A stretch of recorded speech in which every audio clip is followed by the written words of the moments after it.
आजकल आप लोग अपनी बेटियों को जूजू बना लेते हो, कुछ नहीं आता, पढ़ी लिखी डिग्री तो है, रोटी नहीं बनाऊंगी, मैं रोटी बनाने आ रही हूँ, तुम्हारी नौकरानी हूँ। आजकल लोग रोटी बनाने भोजन बनाने को भी छोटा काम समझते हैं, नौकरानी हूँ। आजकल आप लोग नौकरों के हाथ का ही तो भोजन कर रहे हैं, इसलिए तुम्हारी बुद्धि भ्रष्ट है। पहले के लोग पत्नी के हाथ का खाते थे, माँ के हाथ का खाते थे। पहले पति के लिए भोजन पत्नी बनाती थी, तो जिसके हाथ का भोजन करेंगे उसी से प्यार होगा।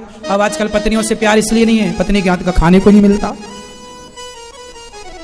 आजकल आप लोग इतने बिजी हो गए हैं, इतने आलसी हो गए हैं, इतने क्या कहें, आप लोगों का जो कर्म है वो तो भोजन बनाने का काम तो ना छोड़ो, आपकी रसोई पवित्र हो, आप ही पवित्रता से फॉलो करके बना सकती हो।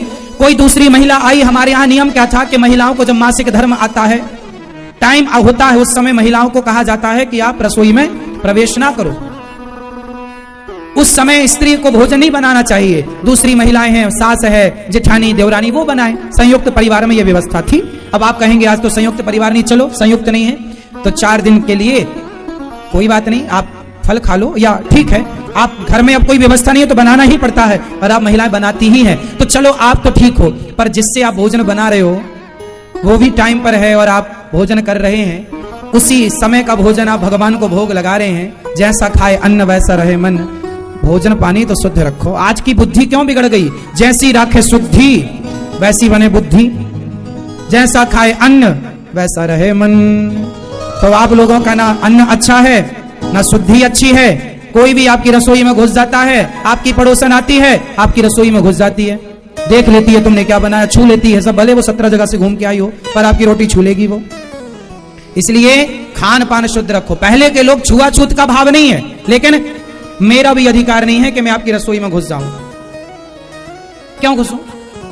इसलिए आप अपने धर्म का पालन, जितना पवित्र खान पान रखोगे उतनी पवित्र बुद्धि रहेगी। जितना खान पान बिगड़ेगा, क्योंकि अन्न से ही मन का निर्माण होता है, जैसा अन्न जाएगा वैसे तो विचार आएंगे, वैसी तो बुद्धि आएगी।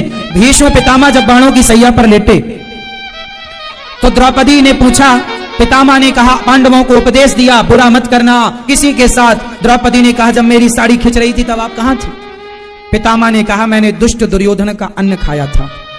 यह महाभारत में लिखा है। पितामह ने कहा, द्रौपदी मैंने दुष्ट दुर्योधन का अन्न खाया, इसलिए मेरी बुद्धि दूषित हो गई, और अब बाणों की सैया पर लेटने से एक एक बूंद रक्त जमीन पर गिर जाने से मेरी बुद्धि पवित्र हो गई है। इसके कारण आज मैं तेरे पतियों को उपदेश कर रहा हूं कि बुरा मत करना, बुरा मत देखना। द्रौपदी ने ऑब्जेक्शन लिया कि बुरा, मेरी साड़ी खिंच रही थी तब आपने क्यों नहीं रोका? पितामह ने कहा, मैंने दुष्ट दुर्योधन का अन्न खाया था, इसलिए मेरी बुद्धि भी दुर्योधन जैसी हो गई थी। तो पितामह पर खाने का प्रभाव पड़ सकता है, दुष्ट आदमी के अन्न का तो आप पर भी प्रभाव पड़ सकता है, पड़ता है, आप मानो मत मानो। इसलिए सात्विक लोग किसी के हाथ का छुआ नहीं खाते। हम अपना बनाएंगे खाएंगे सात्विक,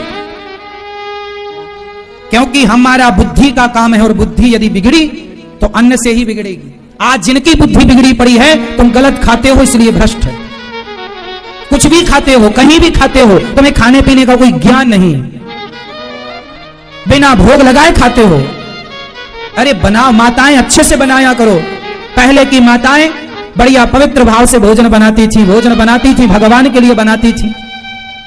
बनाने के बाद भोग लगता था, बच्चे खाते थे, वो भोजन अच्छा था, पवित्र था, मेहनत की कमाई का था। आजकल तो माताएं चप्पल पहन के भोजन बनाती हैं।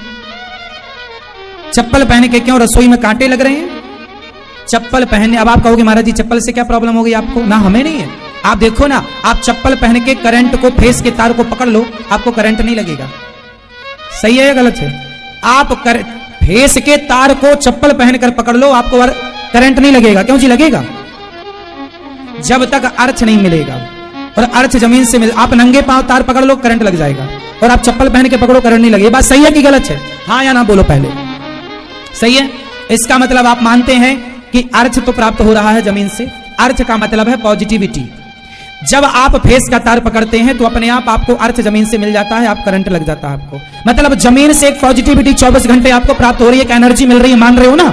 तो जब भोजन आप बनाते हो तो वो पावर, वो पॉजिटिविटी जमीन की आपके शरीर के द्वारा भोजन में प्रवेश करती है। जब माता बनाती है, आप चप्पल पहन लेते हो तो वो पॉजिटिविटी कट हो जाती है। इसलिए साइंस के आधार पर मैं बात कर रहा हूं। चप्पल पहनकर भोजन नहीं बनाना। हाँ कुछ बिछा लो, कुछ बिछा लो नीचे, तुम्हें ठंडा है लग रहा है बिछाओ, चप्पल नहीं। भोजन भगवान के लिए बनना चाहिए। दाल चावल सब्जी रोटी खीर पूरी बने, पहले भोग लगे, फिर भगवान का प्रसाद बच्चे पाए। अब आजकल आप लोगों को भोग भोग लगता नहीं, रसोई में बैठ के रसोई में खड़े होके आप लोग वही बच्चे बच्चे सब खा जूठा कर लेते हैं। भक्षा भक्ष है इसलिए बुद्धि भ्रष्ट। आप लोगों के आना शुद्धि है, जैसी राखे शुद्धि वैसी बने। जोर से बुद्धि शुद्धि। क्या आप लघु शंका जाते हो तो क्या करते हो शुद्धि के लिए? आपसे सवाल, आप क्या करते हैं? लघु शंका जाओ तो 4 कुल्ला करो, लघु शंका जाओ तो 4 कुल्ला करो, हाथ और पांव धुलो, तब जाकर लघु शंका के बाद शुद्धि होती है। शौच करने के बाद आप क्या करते हैं? आपसे सवाल, पीले भैया नहाते हो? नहीं नहाते, फिर भ्रष्ट है। शौच के बाद आपको नहाना ही चाहिए, कोई ऑप्शन नहीं। आप अर्ध स्नान करो, आधा नहाओ, कपड़े उतार लो, कपड़े गीले कर लो या कपड़े उतार के जाओ, और नाभि तक तो गीला करो पूरी बॉडी को, कपड़े चेंज करो। जो आप उतार के जाओ तो अच्छा है, पहन के गए हो शौच करने तो पूरे कपड़े गीले करो। जितनी बार शौच करने जाओ, 2 बार 3 बार, उतनी बार, एक बार पूरा नहा लिया तो दूसरी बार अर्ध स्नान तो होना चाहिए शुद्धि के लिए। आजकल कौन करता है? शौच करने के बाद बहुत लोग करते हैं, उनको प्रणाम है। जो नहीं करते, बहुत लोग शौच करते हैं और नहाते नहीं। आजकल ठंडी आ गई, नौजवान बच्चा बच्ची तो तुम्हारे 4-4 दिन नहीं नहाते। अब इनके हाथ का कोई पानी भी पी लेगा ना तो भ्रष्ट हो जाएगी बुद्धि पीने वाले की।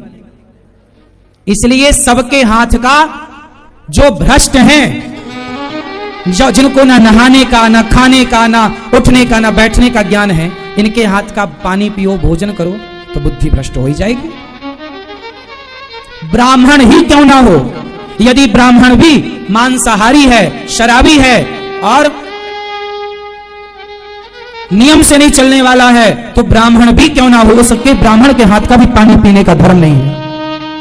यदि ब्राह्मण भी 8-10 बजे तक सोता है और शौच करने के बाद नहाता नहीं है और मांस खाता है और शराब पीता है, तो ऐसे ब्राह्मण के हाथ का पानी भी पीने योग्य नहीं है। बात यह नहीं है कि आपकी समाज क्या है, जाति आपकी कुछ भी हो, आप यदि शुद्ध हैं, पवित्र हैं, भक्त भाव से रहते हैं, तो रैदास जी के हाथ का भोजन करने बड़े बड़े संत आया करते थे, क्योंकि भक्त थे। और आप यदि सात्विक नहीं हैं तो आपके हाथ का पानी पीने का धर्म नहीं है। इसलिए बुद्धियां भ्रष्ट क्यों है? तुम्हारे पास पैसा तो करोड़ों है पर बुद्धि भ्रष्ट है।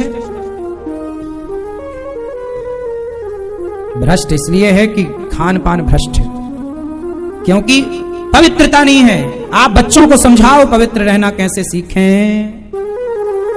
तो पति ही ब्रह्मा पति ही विष्णु पति नरवदाधार, जिस नारी ने पति को पाया उसकी नैया पार, सुना पति बिना संसार। आज से नियम बनाओगे, शौच करने के बाद क्या करेंगे सब लोग? जोर से अपने बच्चों को सिखाओ। तुम्हारे बच्चे कब सीखेंगे? वो ये 4-4 दिन नहाते नहीं है। यही लोग फिर भ्रष्ट होते हैं, बलात्कारी बनते हैं, क्योंकि बुद्धि भ्रष्ट है। तो कुछ भी भ्रष्ट बुद्धि का मतलब है सारे गलत काम करना, शराब पीना, सिगरेट पीना, जुआ खेलना, चरित्रहीनता करना, किसी बहन बेटी को पकड़कर छेड़ना, उसके साथ बलात्कार करना, यह सब वही कर सकता है जिसकी बुद्धि भ्रष्ट हो। और भ्रष्ट कैसे होती है? कि जब शुद्धि नहीं होगी तो भ्रष्ट होगी, खान पान अच्छा नहीं होगा तो भ्रष्ट।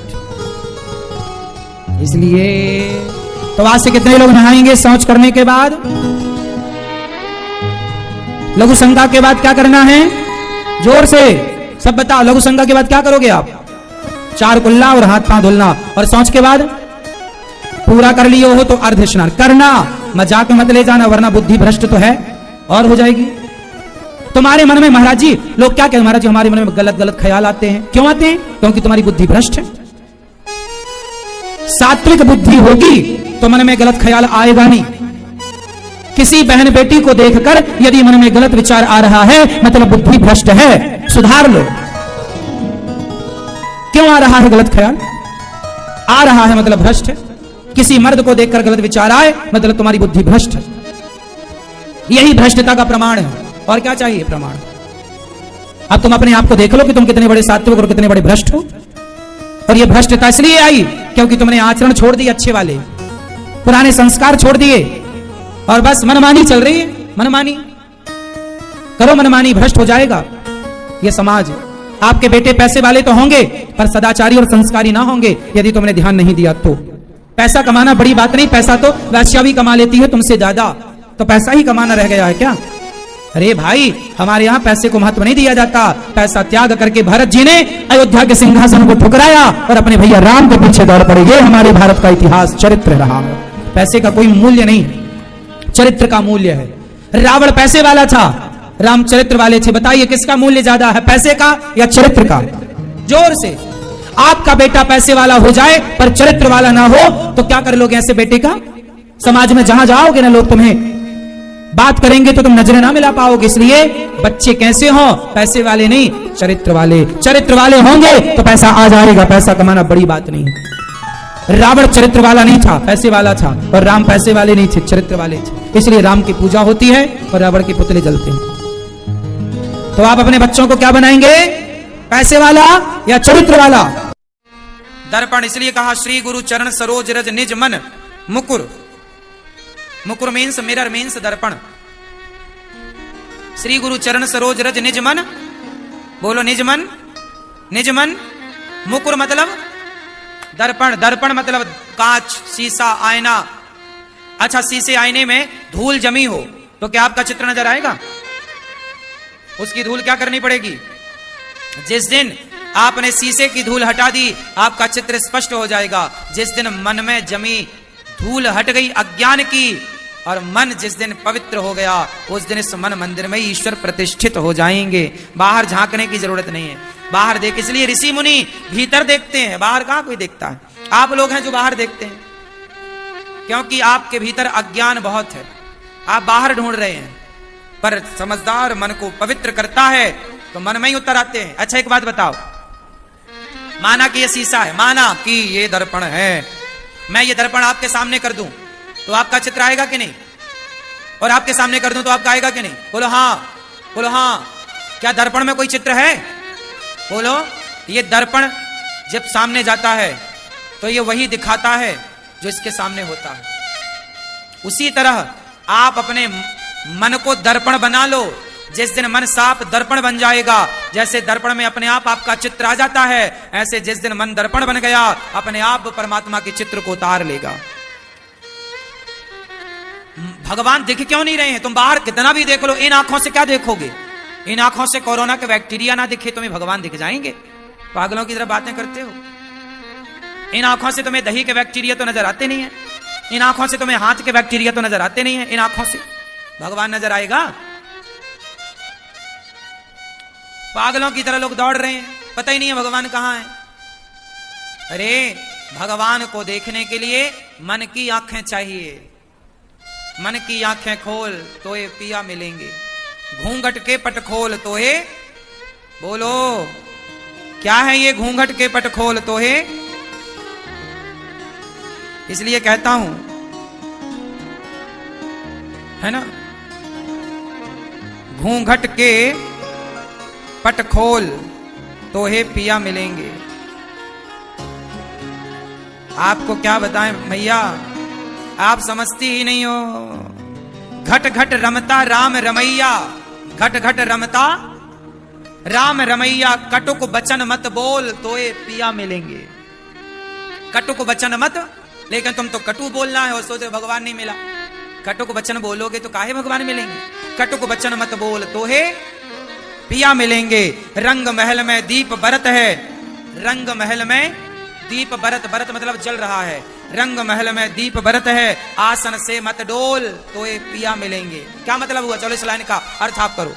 रंग महल में दीप बरत है, आसन से मत डोल तो ये पिया मिलेंगे। इस लाइन का अर्थ करो। रंग महल में दिया बरत है, आसन से मत डोल। अर्थ करो मैया।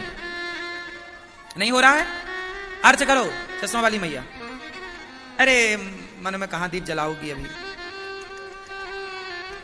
रंग महल में दीप जलत है मतलब है कि सामने तुम्हारे कोई नंगा नाचे,